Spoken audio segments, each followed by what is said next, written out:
বিসমিল্লাহির রহমানির রহিম। প্রিয় শিক্ষার্থীবৃন্দ, তোমরা সবাই ভালো আছো আশা রাখি। আমরা গত ক্লাসে 2-3টি ক্লাসে নেতৃত্ব অধ্যায়টা নিয়ে আলোচনা করতেছিলাম। এর মধ্যে নেতৃত্বের প্রকারভেদ আমাদের আলোচনা চলছিল। আমরা প্রকারভেদের উপর 2টা ক্লাস নিয়েছিলাম। আজকে প্রকারভেদের উপরে আরও আমাদের আলোচনা হবে। আজকে প্রকারভেদের উপরে আমি আলোচনা রাখছি।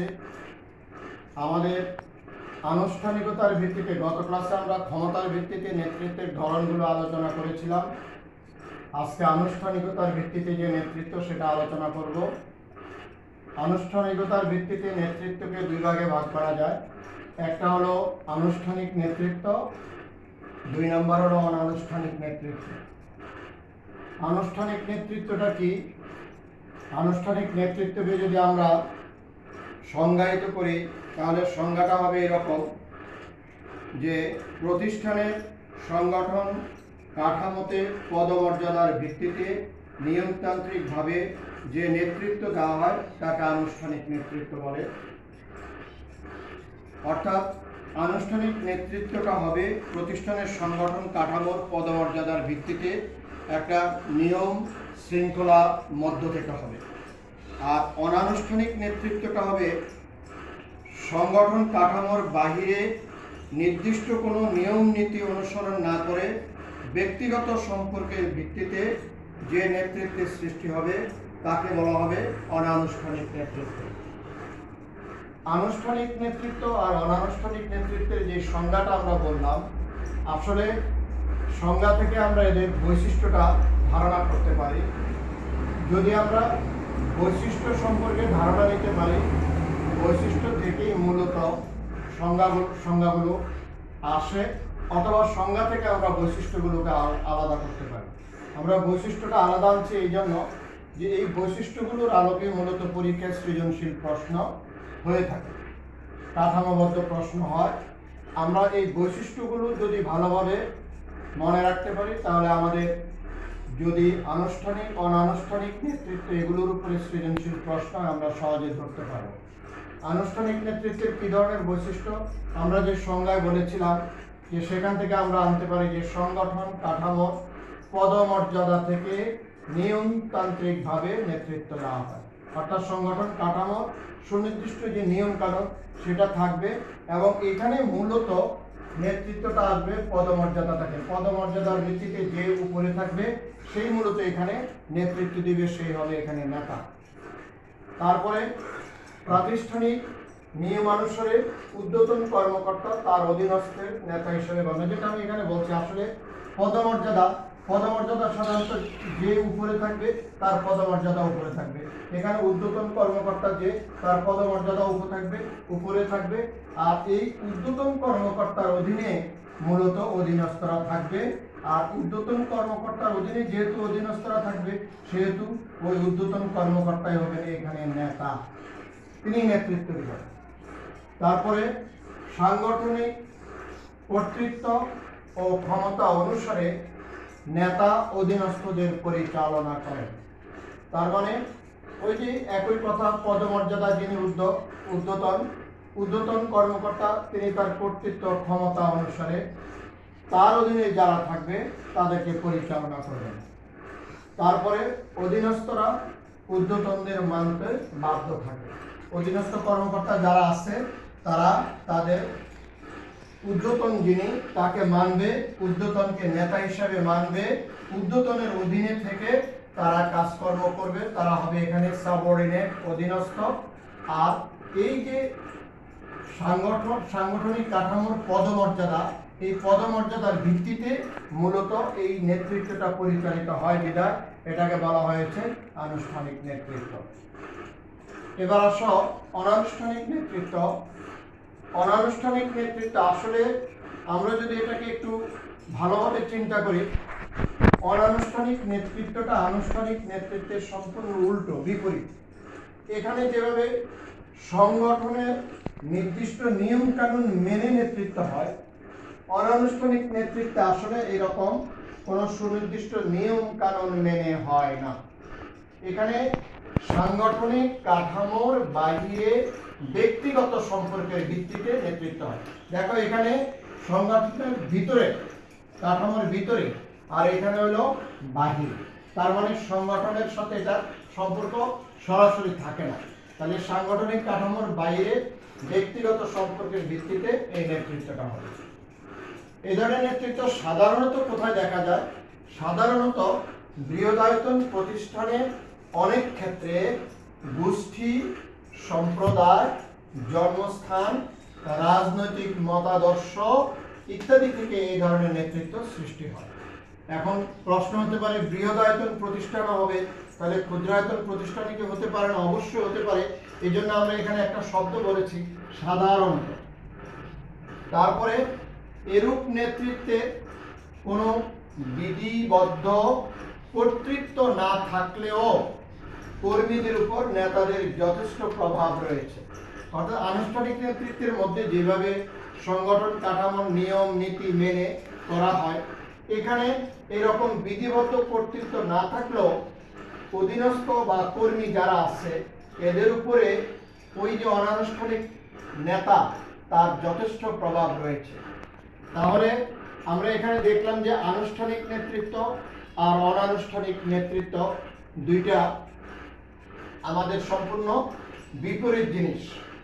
এখানে প্রতিষ্ঠান যখন পরিচালিত হয়, নেতৃত্ব যখন আসে, আসলে একটা প্রতিষ্ঠানে আনুষ্ঠানিকতার বিষয় যেভাবে জড়িত থাকে, অনানুষ্ঠানিকতার বিষয়টাও জড়িত থাকে। তার মানে আনুষ্ঠানিক আর অনানুষ্ঠানিক উভয় ধরনের নেতৃত্ব প্রতিষ্ঠানে, নেতৃত্বের ভিত্তিতে একটা প্রতিষ্ঠান পরিচালিত। আমরা যেভাবে ক্ষমতার ভিত্তিতে দেখেছি, সেখানে গণতান্ত্রিক নেতৃত্ব রয়েছে, স্বৈরতান্ত্রিক নেতৃত্ব রয়েছে, লাগাম বা মুক্ত নেতৃত্ব রয়েছে, লাগামহীন বা মুক্ত নেতৃত্ব রয়েছে, তারপরে কীর্তিসুলভ নেতৃত্ব রয়েছে।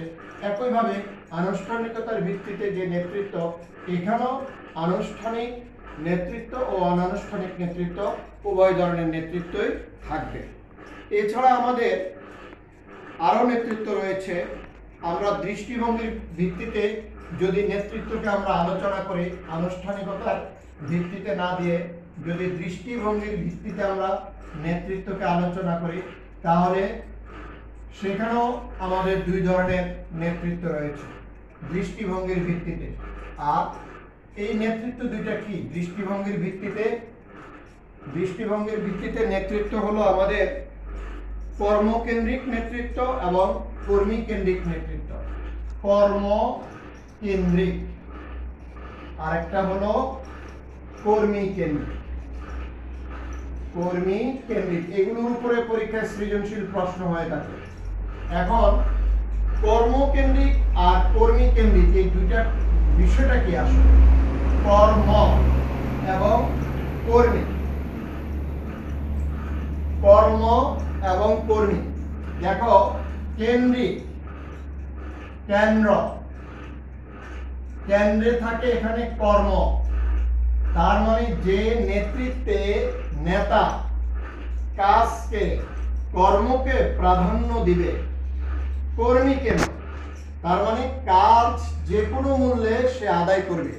এখানে ভয়ভীতি দেখিয়ে, চাপ দিয়ে, বিভিন্ন ধরনের ইতিবাচক নেতিবাচক অর্থাৎ প্রেরণা হোক আর যাই হোক, সে যে কোনো মূল্যে তার কর্মী থেকে কাজ আদায় করতে চায়।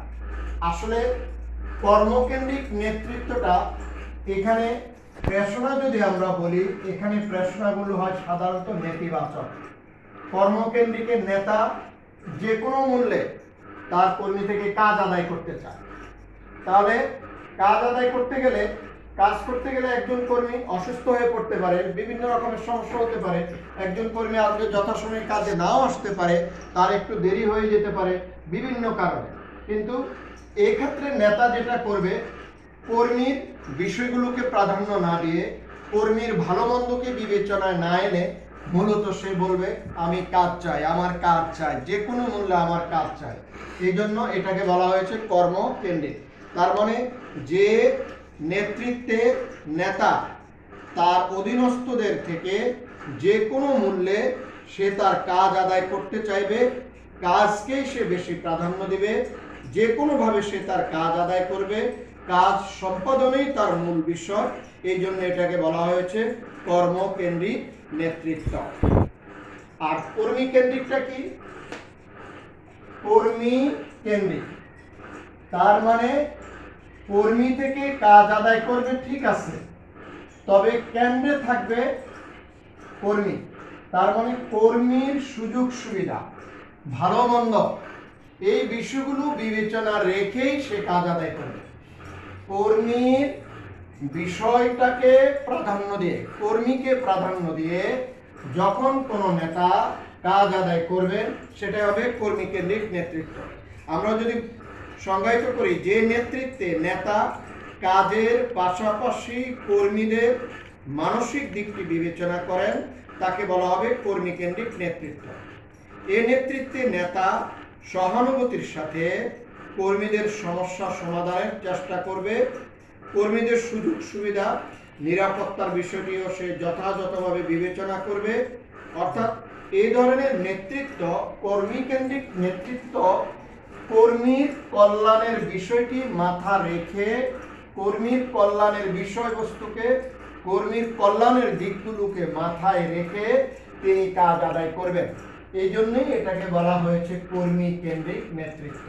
তাহলে দেখো, কর্মকেন্দ্রিক কর্মী কেন্দ্রিক সম্পূর্ণ বিপরীত। কর্মকেন্দ্রিক যে কোনোভাবে কাজ আদায় করবে, কাজকে প্রাধান্য দেওয়া হবে, এখানে কর্মীর আনুষঙ্গিক সুযোগ সুবিধাগুলোকে প্রাধান্য দেওয়া হবে না। আর কর্মী কেন্দ্রিক যে কোনোভাবে কাজ আদায় করবে, ঠিক আছে, যে কোনোভাবে, তবে যে কোনোভাবের সাথে এখানে মূল বিষয় হলো কর্মীর মানসিক দিক অথবা কর্মীর যে সুযোগ সুবিধা, এইগুলোকে বিবেচনায় রেখে তারপরে কাজ আদায় করবে। তার মানে কর্মী কেন্দ্রিক নেতৃত্বে নেতা অনেকটাই বলা যেতে পারে কর্মীর প্রতি সহানুভূতিশীল, কর্মীর সুযোগ সুবিধাগুলো বিবেচনায় রাখবে। আর কর্মকেন্দ্রিক যেটা, সেটা নেতা কর্মীর প্রতি সহানুভূতিশীল নয়, আমি কাজ চাই যে কোনোভাবে। আর কর্মী কেন্দ্রিকের মতো বলছে কাজ আদায় করব, ঠিক আছে, তবে কর্মীকে আমি বিবেচনা রাখি। গাছ বাঁচলে আমার ফল আসবে, গাছ যদি মরে যায় ফল পাবো কোথায়? এখন কর্মী যদি মরে যায়, কর্মী যদি অসুস্থ হয়ে যায়, কাজ করবে কিভাবে? এই জন্য কর্মী কেন্দ্রিকের মধ্যে নেতা বলছে যে আমি কাজ আদায় করব, ঠিক আছে, কিন্তু আমার কর্মীকে ঠিক রেখে কাজ আদায় করব। অর্থাৎ কর্মীকে এখানে প্রাধান্য দেওয়া হবে, কর্মীর সুযোগ সুবিধাকে প্রাধান্য দেওয়া হবে। আর কর্মকেন্দ্রিকে কর্মীর সুযোগ সুবিধা যা ইচ্ছা তাও আগামী কাজ আদায় করবে।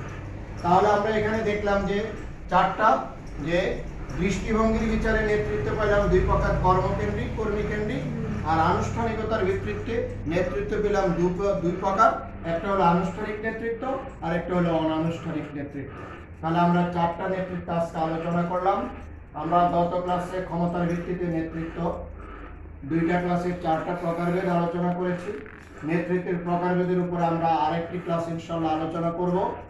আমরা যে নেতৃত্বের চারটা প্রকারভেদ আলোচনা করেছি, তোমরা ক্ষমতাভিত্তিক, দৃষ্টিভঙ্গির বিচারে এবং তিনটার মধ্যে মোট হলো 8টা, 4 4 8টা।